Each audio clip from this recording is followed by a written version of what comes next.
আসসালামু আলাইকুম, welcome to my channel অনন্যাস kitchen.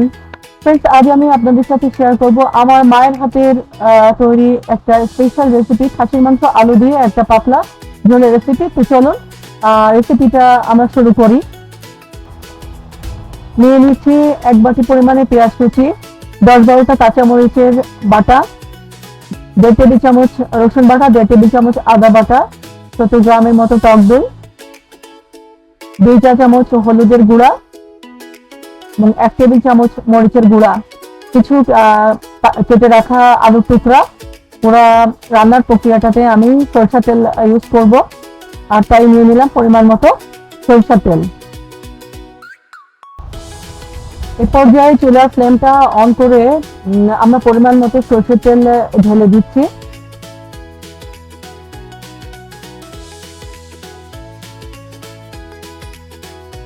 সরষের তেল ঢেলে দেওয়ার পরে তেলটা অল্প কিছুক্ষণ গরম হলে আমরা আলু টুকরোগুলো দিয়ে দিব। তার আগে ফ্রেন্ডস, আমি একটু এখানে আপনাদেরকে দেখিয়ে দিই যে আলু টুকরোগুলো আমি একটু বড় করে কেটে নিয়েছি, এবং খাসির মাংসের পাতলা ঝোলে এইভাবেই আলু টুকরোগুলো একটু কেটে নিতে হয়। আমরা একে একে আলু টুকরোগুলো দিয়ে আমরা একটু নেড়ে ছেড়ে ভেজে নিচ্ছি। এ পর্যায়ে আমরা অ্যাড করলাম আরো 1 চা চামচ হলুদের গুঁড়া এবং 1 চা চামচ লাল মরিচের গুঁড়া আমি আরো অ্যাড করে দিলাম একটু ঝালটা বাড়ানোর জন্য। তো এই দুটো উপকরণ অ্যাড করে আমি আলুগুলো ভালো করে নেড়ে চেড়ে ভেজে তুলে নিচ্ছি। ফ্রেন্ডস, এটা একটা ঘরোয়া রেসিপি, ঘরোয়া সহজে উপকরণে তৈরি করা যায়, কিন্তু টিপস একটু শেয়ার করি। প্রথমে যেহেতু এটা খাসির মাংসের রেসিপি, তাই খাসির মাংসটা অবশ্যই খুব ভালো করে আপনারা ধুয়ে নেবেন। প্রয়োজন হলে একটু গরম পানির ভিতরে লবণ দিয়ে খাসির মাংসটা ধুয়ে নিলে সেটার একটা যে স্মেলটা থাকে সেই স্মেলটা চলে যাবে।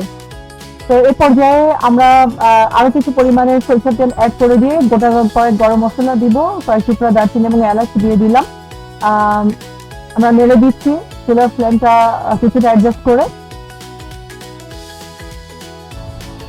এই পর্যায়ে পেঁয়াজ কুচি গরম মশলা সহ নেড়ে দিয়ে আমরা পরিমাণ মতো তেজপাতা দিয়ে দিব। তেজপাতা সহ পেঁয়াজ কুচিটা নাড়া পরে কেমন ভাজা হয়েছে আমরা দেখে নিলাম, কিছুটা হালকা ভাজাই হয়েছে। তো এই পর্যায়ে আমরা এখন মাংসটা অ্যাড করবো। অফ ক্যামেরায় আমি মাংসগুলো ভালোভাবে সমস্ত উপকরণ দিয়ে ম্যারিনেট করে রেখেছি। প্রায় 1 ঘন্টা ধরে মাংসগুলো রেস্টে রাখার পরে এখন আমি গরম তেলের ভিতরে মাংসগুলো ঢেলে দিচ্ছি। 2টা পার্ট করে আমি মাংসগুলো ঢেলে দিব, যেহেতু পরিমাণটা একটু বেশি। প্রথমে বেশি পরিমাণ দিয়ে আমি কিছু নাড়াচাড়া দিলাম, কিছু নেড়ে চেড়ে দেওয়ার পরে বাকি পরিমাণ মাংসটুকু আমি ঢেলে দিলাম।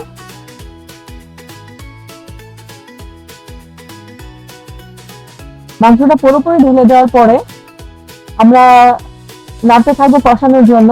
কষানোর এই পর্যায়ে আমরা বেশ কিছুক্ষণ ধরেই নেড়ে 2 নম্বর টিপসটা ছিল মাংসটা অনেক ভালোভাবে ম্যারিনেট করা, এবং এইটা খুবই গুরুত্বপূর্ণ একটা প্রসেস। মাংসটা অবশ্যই আপনারা ভালো করে ম্যারিনেট করে নেবেন।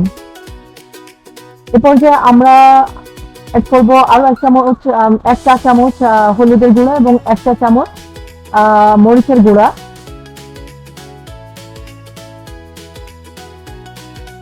মরিচের গুঁড়োটা আমরা একটু ঝালটা বাড়ানোর জন্যই আমরা অ্যাড করলাম। তো হলুদ এবং মরিচের গুঁড়া অ্যাড করার পরে আমরা উপকরণ দুটি মাংসের সাথে ভালোভাবে মিশিয়ে দিয়ে আরো কিছুক্ষণ নেড়ে দিব। 3 নম্বর টিপসটা হলো মাংসটা খুব ভালোভাবে কষানো। স্পেশালি খাসির মাংসটা যত ভালোভাবে আপনারা কষাবেন, তত খাসির মাংসের ভিতরে যে একটা স্মেলটা থাকে ওই স্মেলটা দূর হয়ে যাবে, মশলার গন্ধটা দূর হয়ে যাবে। সুতরাং আপনারা মাংসটা একটু ভালোভাবে সময় ধরে কষিয়ে নেবেন। আমি এখানে ভালোভাবে নেড়ে মাংসটা কষিয়ে নিচ্ছি। তবে অফ ক্যামেরায় আমি অনেকক্ষণ মাংসটা কষিয়ে নিয়েছি, যেটা আমি আপনাদেরকে এখন দেখাচ্ছি না সময়ের জন্য। এ পর্যায়ে মাংসের স্বাদ বাড়ানোর জন্য আমরা অ্যাড করলাম 1 চা চামচ পরিমাণে সাদা গোলমরিচ। সাদা গোলমরিচটা অ্যাড করার পরে মাংসটা ভালোভাবে নেড়ে দিতে হবে।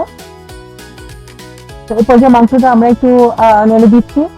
মাংসটা ভালোভাবে নাড়ার পরে দেখুন মাংসটা কিন্তু কষানো প্রায় শেষের দিকে চলে আসছে। এই পর্যায়ে মাংসটা ভালোভাবে কষানো হয়ে গেছে, মাংস থেকে তেল ছেড়ে আসছে। এবং এক পর্যায়ে মাংসটা দেখুন দেখুন একটু লালচে ধরনের হয়েছে। আমি মাংসের টুকরোগুলো একটু আপনাদেরকে দেখিয়ে দিচ্ছি। কিভাবে এ পর্যায়ে আমরা আলু টুকরোগুলো একে একে দিয়ে দিব।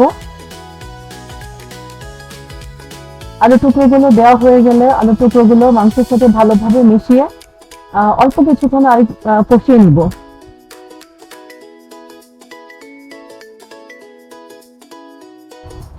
এ পর্যায়ে আমরা মাংস সিদ্ধ করার জন্য পরিমাণ মতো পানি দিয়ে দিলাম। তো মাংসটা সিদ্ধ হতে ফ্রেন্ডস আমাদের অ্যারাউন্ড 40 থেকে 50 মিনিট পর্যন্ত সময় লাগতে পারে।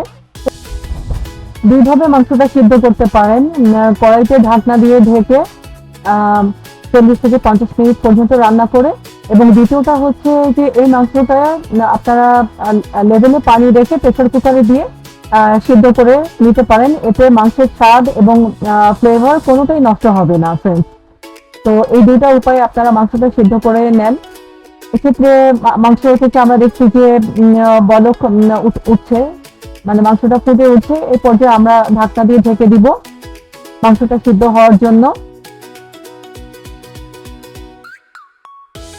এই পর্যায়ে আমি চুলার ফ্লেমটা বেশ কিছুটা বাড়িয়ে দিলাম যাতে ঠিকমতো বলক উঠতে পারে।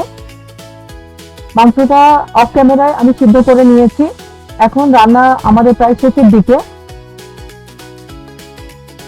এখন আমি আবার বেশ কিছুক্ষণ একটু নেড়ে চেড়ে দিব রান্নাটার ফিনিশিং টাচ দেওয়ার জন্য।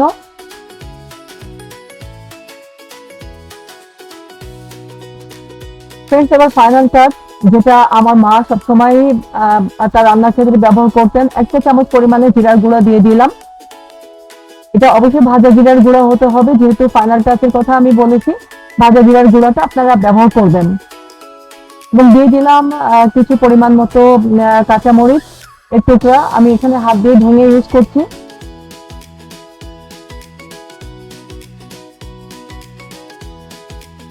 উপকরণগুলো দেওয়া হয়ে গেলে আবার কিছুটা নেড়ে দিলাম। ব্যাস তৈরি হয়ে গেল আমার মায়ের হাতে রান্না খাসির মাংসের পাতলা ঝোলের রেসিপিটা আশা করি আপনাদের ভালো লাগবে, বাড়িতে ট্রাই করে দেখবেন। আমার রেসিপিটা যদি ভালো লেগে থাকে তাহলে অবশ্যই লাইক, কমেন্ট, শেয়ার দিয়ে আমার পাশে থাকবেন এবং আমার চ্যানেলটি সাবস্ক্রাইব করে নোটিফিকেশন আইকনটি অন করে দিবেন। আপনারা ভালো থাকেন, দোয়া করি। সবাই সুস্থ থাকেন। বিদায় নিচ্ছি এবার বন্ধুরা, আল্লাহ হাফেজ।